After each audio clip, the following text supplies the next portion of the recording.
Did you know that the founder of the LDS Church, Joseph Smith, ran for president and was the first presidential candidate to be assassinated in American history? As a former Mormon myself, usually when I tell people that I used to be in the church, their reaction is always about how crazy it is that we couldn't drink coffee. And I think that's the least insane thing about the church, actually. The details around Joseph Smith's murder and what happened after is a pretty good start. Really long story short, after the Mormon church had been established, they were persecuted for their beliefs and were chased to Illinois, where they settled in Nauvoo, where Joseph Smith became the mayor and was also running for president.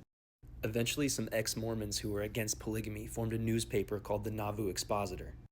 The newspaper's first article exposed Joseph Smith for his polygamy, also telling members that they can become gods in the afterlife themselves, and that he intended to become a king. So, of course, as any rational man would do, he ordered the Nauvoo Expositor to be burnt down. He was eventually charged with inciting a riot, but was even let go after that, and then when he got back to Nauvoo, declared martial law, which pissed a lot of people off, to say the least.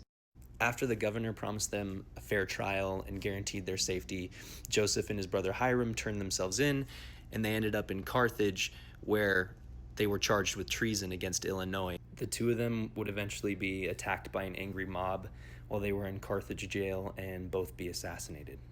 This was obviously a big deal to the LDS Church.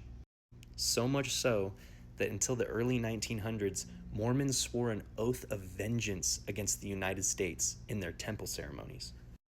You can read the oath here, where they say that they will avenge the blood of the prophets upon this nation, and that you will teach the same to your children and to your children's children. Mormons today are typically pretty patriotic, but back then, they hated the government.